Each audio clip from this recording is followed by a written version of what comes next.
Hey everybody, it's about that time yet again. I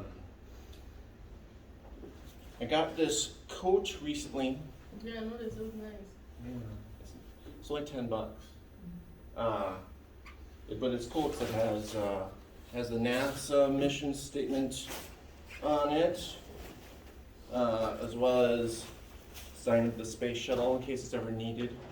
If I ever need that info, it's right there. I just showed you the inside of it. Any guesses as to where I would have purchased such a coat? Yeah. I'm gonna guess Houston. Nope. No. That's a good guess, though. Not within the United States. Try this elsewhere. You'll never guess. I'm just gonna tell you. Portugal. I went up to a trip to Portugal, and then as far as where it's made in Bangladesh, right?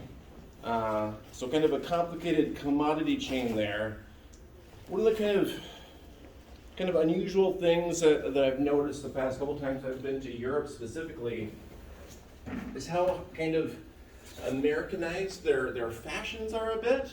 It's a real big trend to wear something that has like some American city listed on it, and it's almost random. And a lot of them will be things that like they just cobbled together.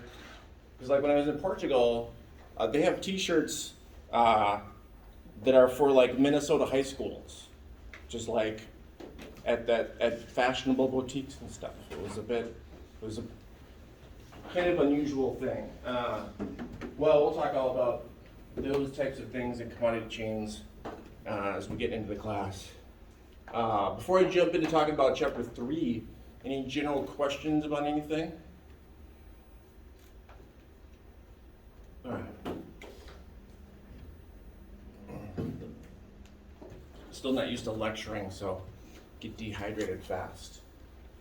So this chapter is all about development, and we've been talking about development a lot already. But this chapter encapsulates a lot of specifics, looking at even, well, what is it to be developed? Is development, as it's defined in different places, what people in different places want necessarily, right? So for example, as we saw from the Guns, Germs, and Steel, there are places in the world where they're not much further from like Stone Age technology of making tools out of stones, and you could do a lot by making tools out of stones. But many places went through a Bronze Age after that, went through an Iron Age, depending on kind of what type of tools they had and what their technology was like. But the Stone Age was a successful age. People were in the Stone Age for over 3 million years.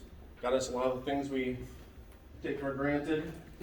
So the concept of development historically is defined by the countries that had the most power, right? And countries, well, if they had a lot of power, they really saw themselves as being the epitome of what development is, right? And the book talks a lot about European countries and European culture, but the specific countries within Europe also felt that they were superior to each other, right? And they would obviously have wars and clashes and all kinds of things going on. But historically, especially during colonialism, Europeans used the definition of development to kind of pat themselves on the back and say, well, we've done so much, we're going to help out these other countries and develop them, right? But the infrastructure and whatnot that was put in place was that would basically help the European countries, right? Just kind of take resources away.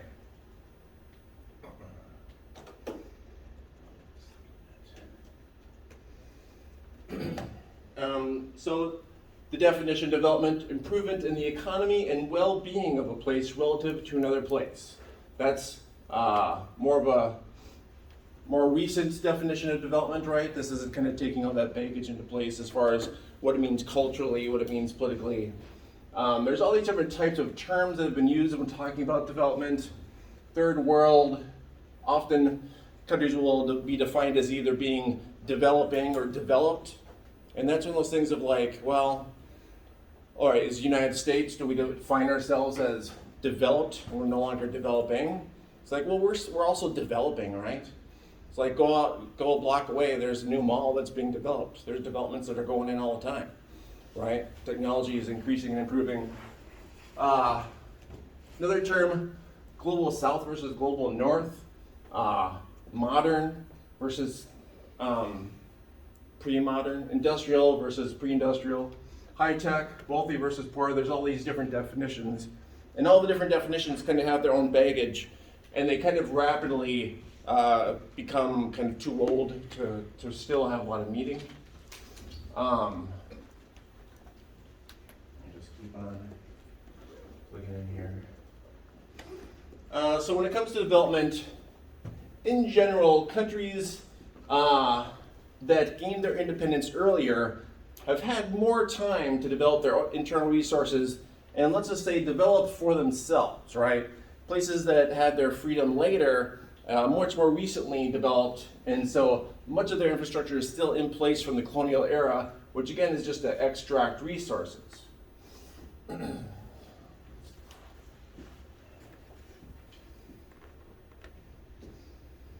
I already talked about these terms quite a bit here, actually.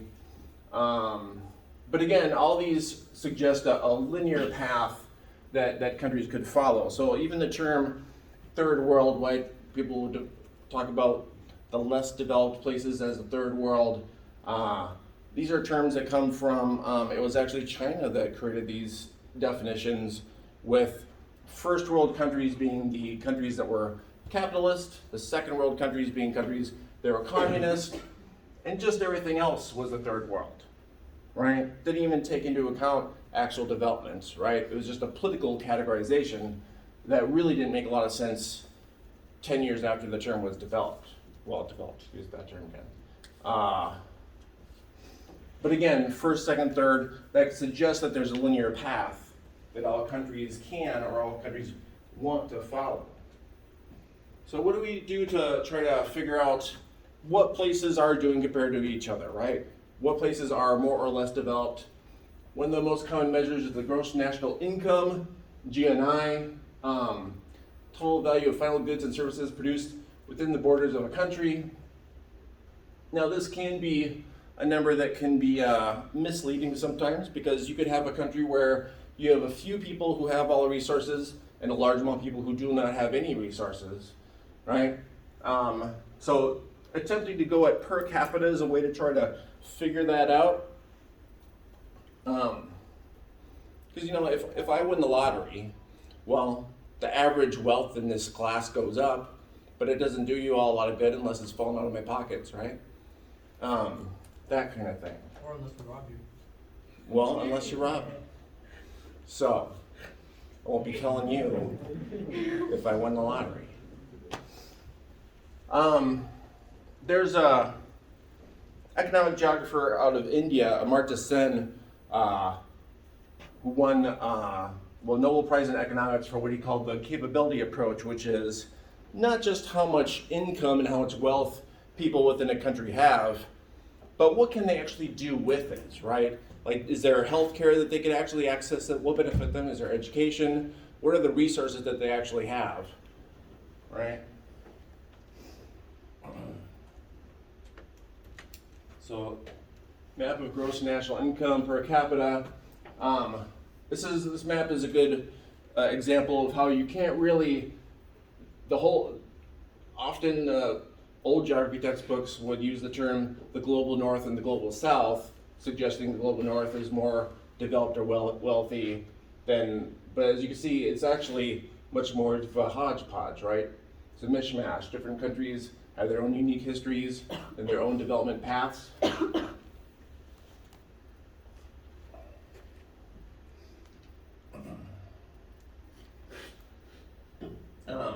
A number even more popular these days is the Human Development Index. Right? This is looking at a mixture of life expectancy at birth. Seems to be a good static to use. Statistic, and education index, right? Average years of schooling and expected years of schooling. That mixed with per capita gross national income. You can see the map of these things is still a bit of a mixture. But again, in general on these things, you can see countries that have had independence from their colonial countries. If they've had independence longer, they've had a lot more time to develop their own resources for themselves.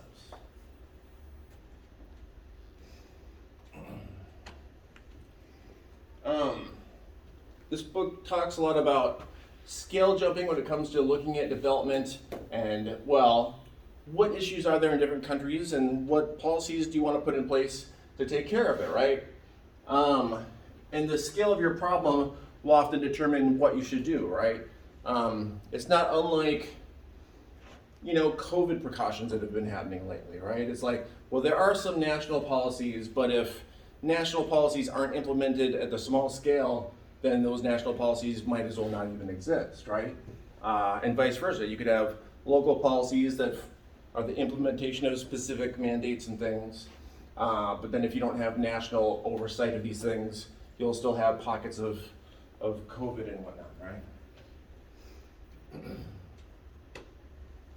I was talking about the example of, if I won the lottery, our wealth would go up in this class, but we wouldn't know how it would be distributed. We have a number of different mechanisms for looking at that.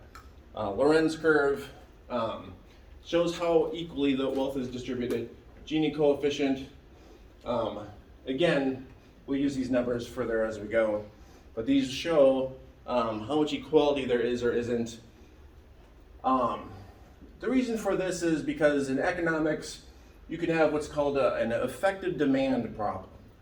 Effective demand means, let's see.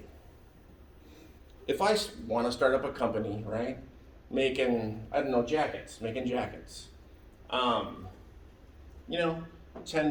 not a bad price.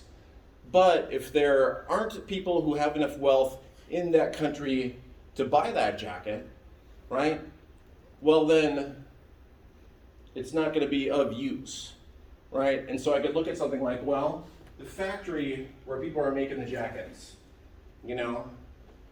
say I'm paying them $1 per hour. Well, yeah, they're not going to be able to buy the jackets if they're only making $1 per hour. It's like, well, how much am I making from the jackets? Well, if I increase their pay, then they could buy jackets and other products. And similarly, if other companies also increase their pay so people can consume more, that boosts everyone's bottom line, right? And so effective demand meaning you could want products, but it's a whole cycle, right? It's like you need a middle class who could buy things in order to support jobs that make things, right? If either of those you don't have that, your economy isn't able to kind of keep on moving.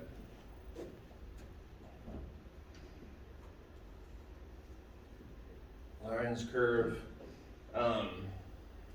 We'll see these as we go on through the different chapters and get into more details about what they mean. The book talks more about how you have to look at your scale when you're looking at your different problems. They had a couple of different examples. One being the eradication of smallpox. It took a global strategy to get rid of smallpox because you couldn't just take care of it in some places. You needed to really wipe it out to get it to not come back, right? A global strategy. The book also talks about examples of, you could have a strategy like, don't remember the country they were using, but there's an example of hillside farming and soil erosion, where there was a feeling that, farmers were using hillsides to make more money because there's those areas that you can't usually farm, but you could farm at more than zero. And so it was increasing their crops and increasing how much money they had. There's a feeling in this example that, if the markets were just more open in that country, then the farmers would make more money and they wouldn't have to resort to hillside farming. But on the ground, if people actually went to the small scale and saw what was happening, they would see, opening up the free market for farming, wealthy farmers, they were able to just buy up the good land and they made extra money. And the people who are doing hillside farming are people who are subsistence farmers who are farming just to have food to eat, right? And they were pushed into the hillsides because there wasn't other land, right? So these policies that were like a national policy of trade didn't really help them out, right? It's kind of the wrong scale for the wrong problem.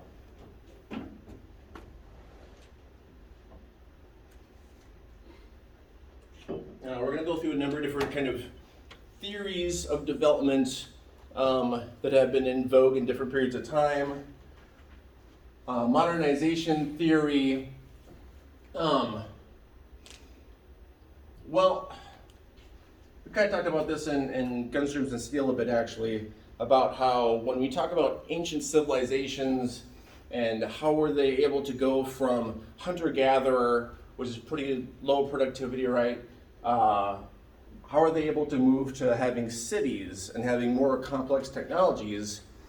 Well, if you have really successful agriculture where you only have some people working in agriculture and you have a bunch of people who don't have to work in agriculture, they can work in other fields, that's when you then have the development of lots of things, right? So there was a lot of theories that looked at agriculture as kind of the starting point of development. And a lot of development efforts were trying to get places to have a very productive agriculture, right? But a lot of countries found that they were kind of trapped in just producing raw resources, crops from agriculture or mining ore and stuff, and they weren't able to create manufacturing and whatnot themselves, right? So this theory of focusing on agriculture didn't quite really work for a lot of places. We have Rostow's ladder of development. A lot of these theories came from Britain, not just because Britain was, Who was Rostow? he's an economist whose theories were popular in the 60s and before that. But he's in our book. Was he Russian? He has like a Russian name. I don't think so. He might have had Russian heritage, but I thought he was a Brit. Well, I'll get back to you on that one. Although a lot of economic theorists are Russian. That does happen quite a bit. Was he a communist?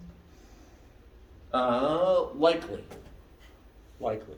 Most of the Russian economic theorists, most of their economic theorizing was during their communist times. Well, looked at these different ladder development, these different phases of development that he assumed would just come one after the other. If you really focused on agriculture, then you would have a surplus of population and of resources that then you could do small-scale industrialization, manufacturing, international trade that would follow the same pattern as, say, Britain followed.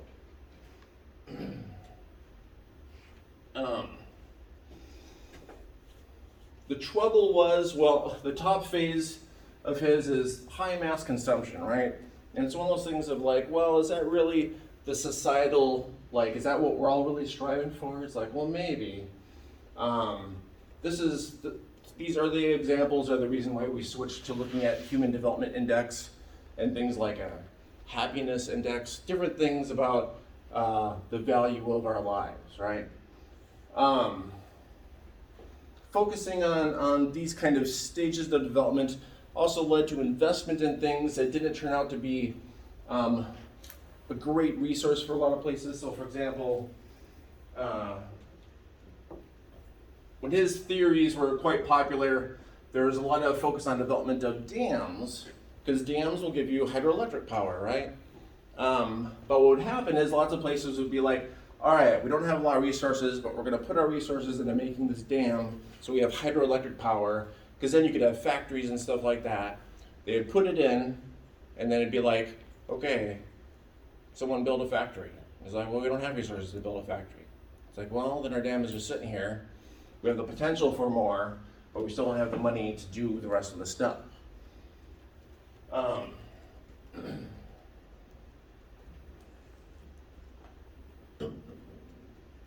So some of the problems were that, again, Great Britain was used as the example of kind of the perfect path of development, mostly because they're one of the first countries to industrialize and make mass products. in Europe anyway.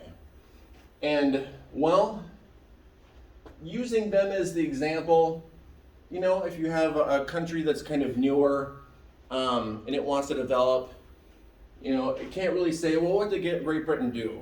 Well, it went to a lot of countries and it took their resources. It's like, well, can we do that? It's like, no, I can't do that anymore. You know, we decided at some historical juncture that that is theft, you know? So not every country can do the same thing Great Britain did. Also, when they industrialized, being the first in Europe to really industrialize and make mass consumption products, well, they didn't have competition, right? Countries that industrialized after them, well, they had to compete with Britain, who had a lot more infrastructure and whatnot, right? And then the countries that came after them and came after them. So countries now that want to industrialize, they're competing with every other country on the earth, right? So if you have a country and you're like, I want to make jackets, it's like, okay, you're competing with every other country on the earth. Are you going to be able to make jackets that are that good and cheap? It's like, maybe, maybe not. So, like, there's this thing going on in a couple of places in the world. Yeah. An example of that being Côte d'Ivoire, where 95% of the world's cacao. So basically, what's happening is countries that have a history of being colonized are fighting back against colonization by like refusing to work with their former colonizers. For example, Côte d'Ivoire last year. So Côte d'Ivoire is where 95% of cacao grows. Cacao is used to make chocolate. They refused to supply chocolate to Switzerland, which is the world's largest producer of chocolate. So do you think theories like that, or do you think like things like that being done by countries who have the natural resources are effective in the long run? Yes. You've actually jumped to the end of the lecture and the end of the chapter, because that's exactly what a lot of countries have started doing, right? What a lot of countries, I'll jump the gun to answer that question and then I'll come back to where we are. There's things that are called a commodity chain, right? So let's use the example of chocolate.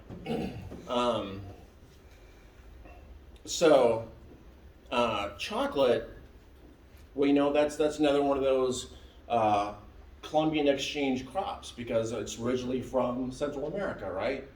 I went to a seminar that was the geography of chocolate. It was so fun. Well, anyway. Did they offer free chocolate? Yes. And when I was in Switzerland, boy, they just have chocolate everywhere. Like, you're on a train going somewhere, they'll bring you hot chocolate. All right, don't want to go too much into that. But commodity chains. So commodity chains,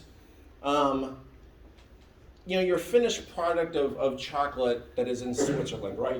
Your bar of chocolate that you're going to buy. There's a number of different things that it has to go through. Very often Europe buys their chocolate from African countries, often due to an old colonial relationship. But those original crops were brought from Central America. In this chocolate seminar I went to, they said that the chocolate crops in Central America tend to be a bit higher quality because they have a wider range of, they're older and they're from there, right? What places like Switzerland does to their chocolate is the chocolate comes in and they highly give it texture and process it, right? In the United States, what we do to our chocolate, we basically just throw sugar in it. And then it's like, here's the chocolate bar. There, they have a process where they smooth it out. And so that's why the chocolate you'll have, and you'll be like, oh, this is really smooth and it's mixed with other stuff, right? Yeah. I have a very weird question. All right. So, you watched the movie Charlie and the Chocolate Factory? I have watched that one. So, you know how we're kind of going through Great Britain and just kind of touching on these colonial, like neo-colonial relationships, right? Yeah. So you know the part where the dude, what's his name? Willy Wonka, right? Yeah. So Willy Wonka has a bunch of people that are working under him. But Willy Wonka is an Englishman. Yeah. So does it and then he the Oompa Loompa, he gets these people from the jungle or whatever, right? So is this kind of like referring to like some sort of neo-colonization of people Mhm. and like slavery. What do you think? Unquestionably. Yeah, without question. Yeah, yeah. All right, but I want to finish answering this question before we get into the other layers of questions. Where was I? Oh, yeah. So, commodity chains. So geographers can look at commodity chains, and to use a different example, let's say you have a company that's making bikes, right? Well, that metal has to come from somewhere, and the rubber comes from somewhere, and they have to be processed and made into the different parts, right? Well, if that commodity chain, if there's any part among it that people are making like starvation wages, that's an indication that, well, along that commodity chain, there's an area that's getting basically ripped off, right? And so in this example, within Africa, there's viral videos going out of people bringing chocolate bars to the people who grow the chocolate, right? And there are people who have never had a chocolate bar, right? There's not enough global trade there, and they're really expensive. And the people there are making extremely low wages. So the question is, well, what would be a livable wage in that country? And why would it not be okay for the people in that country to make that wage? How much would that increase the price of chocolate? Usually when they go through the statistics and figure this stuff out, they find out that like, oh, it would add like 10 cents to the price of the chocolate bar. It's like, well, that's not gonna put them out of business. Professor, Why don't they do that? Yes. that's all countries though, in a sense. Like you could use the same argument when you look at Nike and the shoes that they produce in China, Samsung and the phones that they produce in Korea, Apple, the phones that they produce in China. Like everything that we have is built on the back of people who are not getting a fair wage, as opposed to, for example, this phone is $1,000. The person that's building this just the normal phone is like $1,000. The normal laptop is $1,000. My phone's now $1,000. Wow. You kids these days. All right, didn't mean to take you off on a tangent. So like, right, so the point I'm trying to make is like you could use the same argument using anything with regards to places that have a middle class that get paid more, and places with the lower class that make high quality goods. So is there any way to like completely reconstruct that system? That is exactly the hopes of modern day development theorists. That's exactly the thing. So the book actually, as I mentioned, our book talks about this more specifically. An example they use is coffee, right? Let's say if you go get some coffee, you go to a place and it's like, oh, fair trade coffee versus other coffee, and it's like, oh, what should I do? Well, the fair trade coffee was an effort by a bunch of people to say, well, how much are people making in these different countries? And can they survive on that? Is it a fair amount? What if we increase the salary of people? Would it really cost that much more? So that's kind of why the fair trade movement is kind of moved up.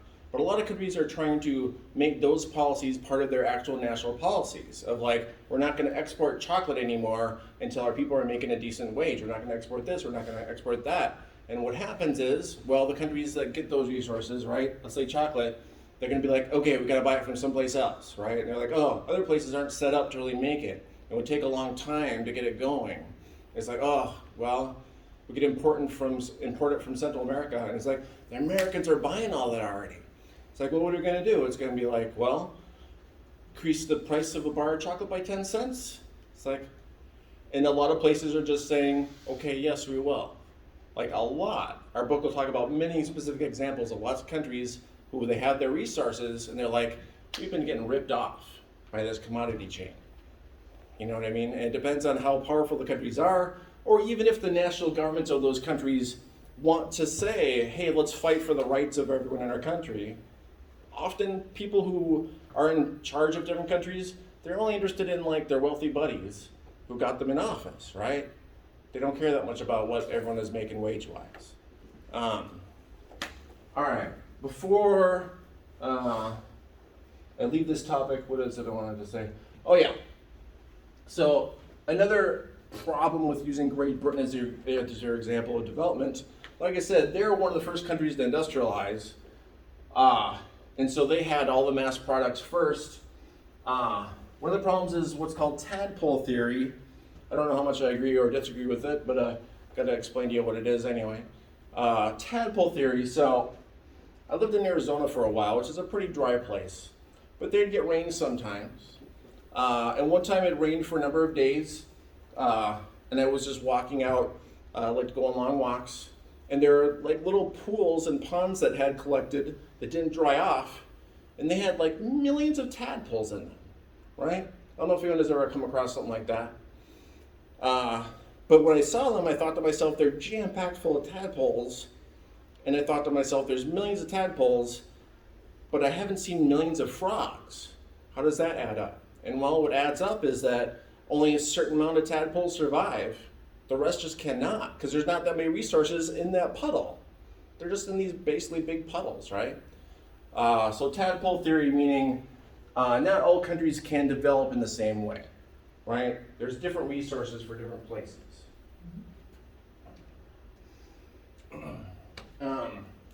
So structuralist theories of development, well, they look at large structures, for example, trade relationships, right? And they look at, well, what are the contexts that people are trying to develop? What are their limitations as far as their interaction with other countries, the laws they have within their own countries, right? Because as we talked before about global financial institutions, many of the rules that were created by countries that were powerful, right? For the countries that are powerful. Not in place for necessarily every country. Dependency theory. Another theory, as you can see, these are going through time, right? This is a bit more of a recent theory. But basically, this theorization looked at a lot of colonial trading partners, and well, they saw that a lot of the development within countries that have been colonized, or again, just to extract resources, right? Everything was put in place to extract resources. And the development of those places wasn't really designed to go above primary commodities. And it's interesting because to stick with Britain as the example, so let's say that a country, let's say India, let's say that their agriculture is going okay and they're like, you know, we're gonna industrialize. We're gonna put in a factory, we're gonna start making stuff. Well, what Britain did during the colonial era is they would set it on fire, right? Because that's competition for British goods. What Britain wanted was, they want raw resources, right? So they can make high-end goods, and then they want those countries to have no choice but to buy those goods from them for a lot more money, right?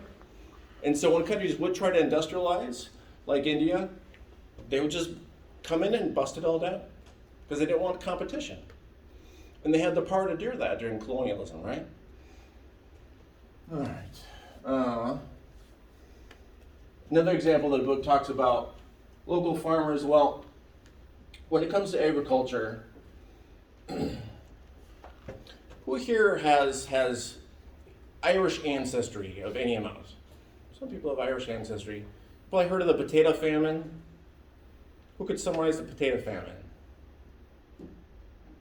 Let's go for you. They ran out of potatoes. No, they didn't. I would have thought that There too. was a disease that caused all of them to be uneatable and they can't plant more of them. There was disease, but Ireland exported potatoes during the potato famine. Ireland was having enough potatoes for their local populations to eat. They still exported potatoes. Because of the English, right? We're Britain. Yeah. The whole colonial process, Britain did that within Europe too. So in Ireland, what they would do is they would take over areas of land, kick people out. People would be kicked off their land, they would be able to grow their own food. It's like, well, you're gonna have to get a job then, make money to eat. And it's like, well, what jobs are there?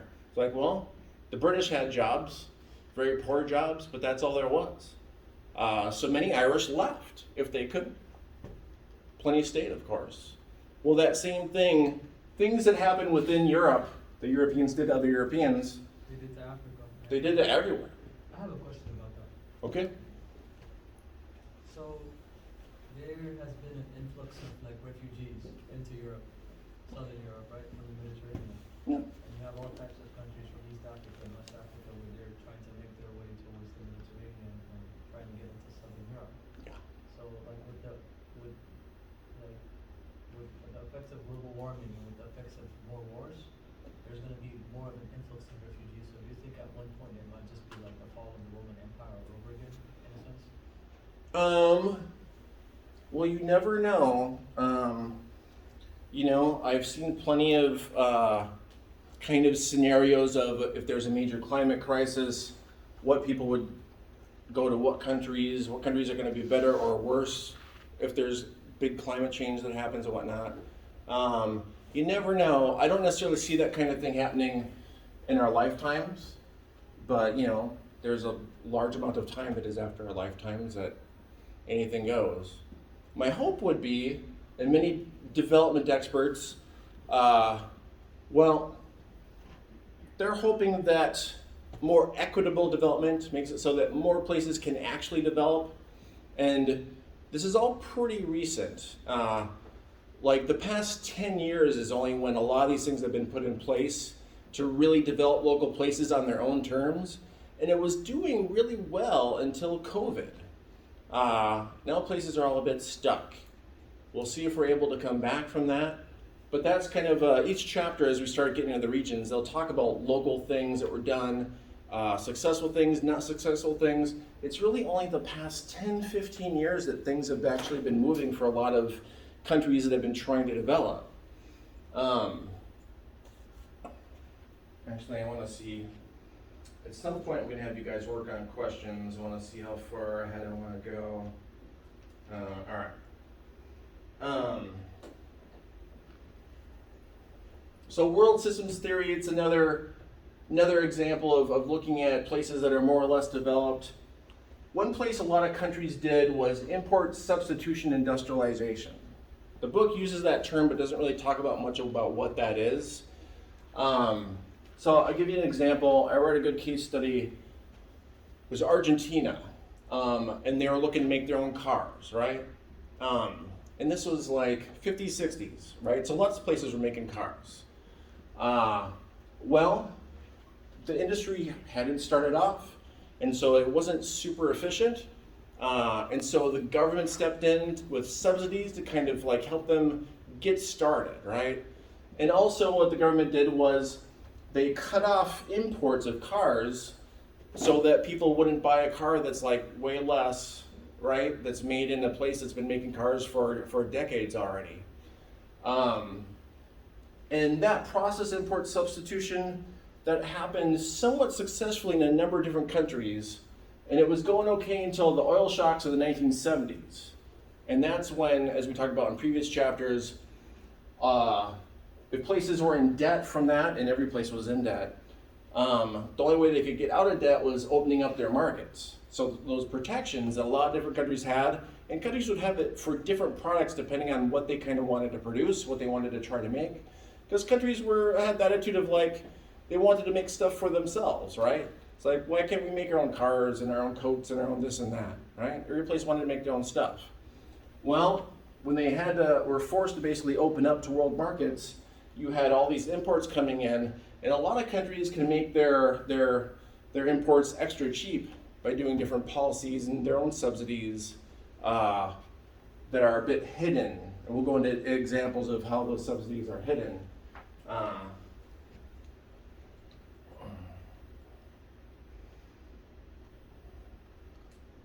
Let's see. Well, actually, I'm getting too much into it. So I think I'm going to switch gears and have you guys work on some questions. I'm going to do my card dealing again. Let me see, I think I got the questions on here. I'll have to jump into this other stuff next time. Just going to have you do these 4 questions. I'm going to group you by color on your card.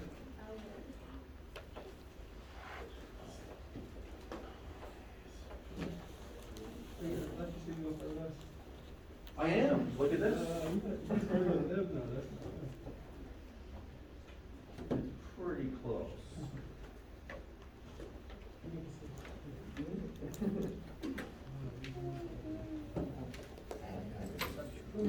All right.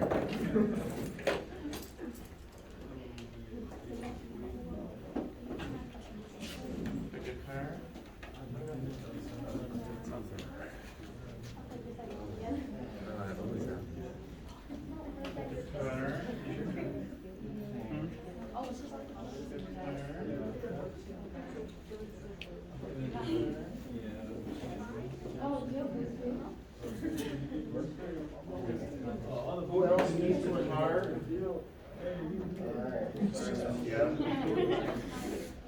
card. All right. Who has a pink card? Pink. You guys are pretty spread out. Why don't you come cluster over here because there's some empty seats. Who has this reddish color? Reddish color. I like this. It's Uh, like an orange. yeah, reddish orange. All right, reddish orange over here because there's some people clustered. How about green? A simpler color to recognize. There's a cluster back there. Green. How about blue? Blue. Oh, blue in the back corner. Is there a color I missed? Purple. Purple. Oh, there's definitely a cluster here of purple. All right. Remember to reintroduce yourselves. Oh, I got to turn this off.